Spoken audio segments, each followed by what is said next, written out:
Legenda Batu Menangis. Demikian kisahnya. Pada zaman dahulu, di sebuah bukit yang jauh dari desa, hiduplah seorang janda miskin dengan seorang anak gadisnya yang sangat cantik jelita. Anaknya itu selalu membanggakan kecantikannya. Tapi sayangnya kecantikannya itu tidak sebanding dengan sifatnya yang buruk. Gadis itu sangat pemalas. Dia tidak pernah mau membantu ibunya. Dia tega membiarkan ibunya bekerja membanting tulang seorang diri. Nak, padi di sawah sudah menguning. Sudah waktunya untuk dipanen. Maukah kau membantu ibu memanen padi di sawah, Nak? Apa? Pergi ke sawah? Aku tidak mau pergi ke sawah, Bu. Kalau aku pergi ke sawah, kulitku bisa terkena panas matahari dan menjadi hitam seperti kulit ibu. Ibu berangkat saja sendiri. Aku mau di rumah saja. Selain pemalas, dia juga sangat manja. Semua keinginannya harus dikabulkan oleh ibunya, tanpa peduli keadaan mereka yang miskin. Bahkan ibunya yang sering sakit-sakitan. Suatu hari, gadis itu datang mendekati ibunya dan berkata, "Bu, aku ingin sekali punya perhiasan. Pasti aku terlihat lebih cantik kalau memakai perhiasan. Aku juga ingin mempunyai sisir baru, Bu. Sisirku yang ini kan sudah jelek. Ibu mau kan membelinya?" Tapi Nak, ibu tidak punya uang. Mana mungkin ibu bisa membelinya? Tapi kan ibu menyimpan uang ibu di celengan.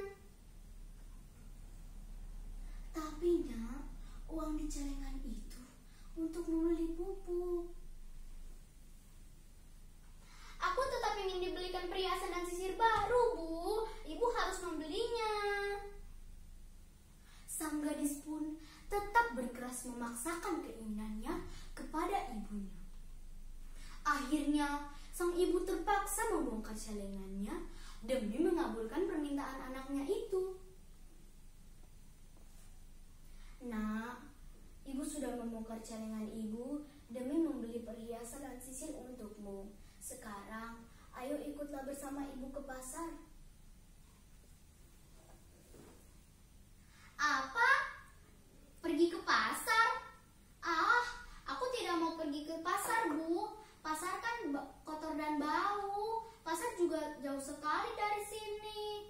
Kakiku bisa lecet kalau berjalan sejauh itu. Ibu saja yang pergi. Tapi Nak, ibu tidak tahu seperti apa perhiasan yang kamu suka. Lebih baik kamu ikut saja ya Nak, supaya kamu dapat memilih perhiasan dan sisir yang kamu sukai. Akhirnya, gadis itu pun bersedia ikut ke pasar. Saat pergi ke pasar, gadis itu memakai baju yang sangat indah, yang membuatnya tampak semakin cantik dan menawan. Sementara itu, ibunya hanya berpakaian sangat lusuh dan dekil, layaknya seorang pembantu. Dalam perjalanan, gadis itu berjalan di depan mendahului ibunya. Sementara ibunya berjalan di belakangnya sambil membawa keranjang belanjaan. Karena letak rumah mereka sangat jauh dari desa, tidak ada orang yang mengenal dan mengetahui kehidupan mereka. Setelah perjalanan panjang menuruni bukit, akhirnya mereka memasuki desa. Semua mata langsung tertuju pada putri dari janda tersebut. Namun, beberapa orang pemuda menghampiri dan memandangi wajahnya. Namun, penduduk desa sangat penasaran. Siapakah wanita tua yang berjalan di belakang gadis cantik itu?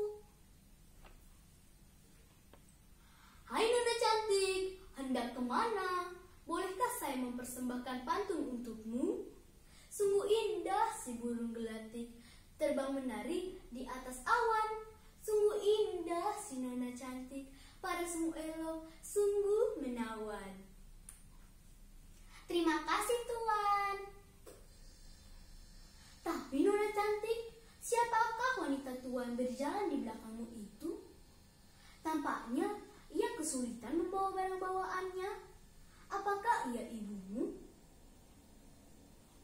Wanita tua itu bukan, dia itu bukan ibuku, tapi dia itu pembantuku.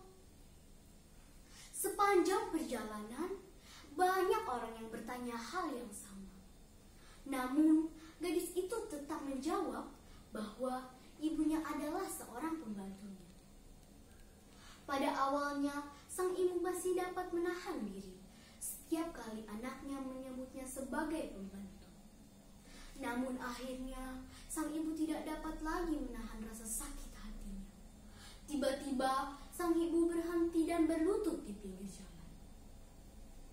Ibu, ayo jalan terus. Kenapa berhenti di pinggir jalan?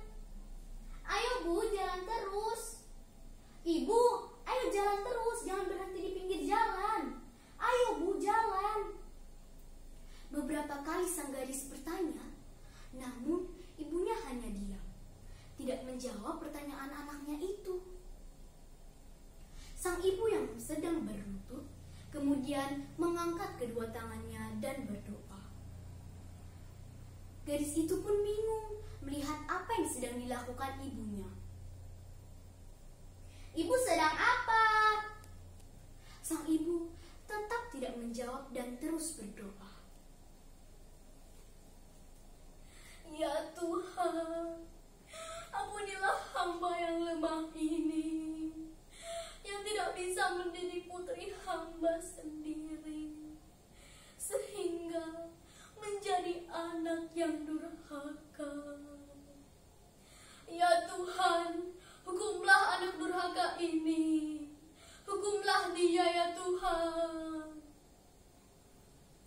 Tiba-tiba langit menjadi mendung dan gelap. Kilat mulai menyambar dan hujan pun turun. Gadis itu terkejut dan ketakutan. Tiba-tiba kakinya terasa kaku dan tidak dapat digerakkan. Ibu, tolong aku Bu. Ada apa dengan kakiku ini Bu? Setelah sampai setengah tubuh gadis itu menjadi batu, gadis itu teriak ketakutan. Ampuni aku Ibu, ampunilah kedurhakaan anakmu ini. Ampunilah aku Ibu.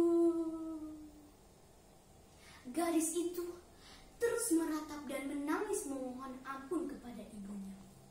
Namun semuanya sudah terlambat. Perlahan-lahan seluruh tubuh gadis itu menjadi batu. Melihat anaknya berubah menjadi batu, sang ibu pun menangis seraya memeluk batu tersebut.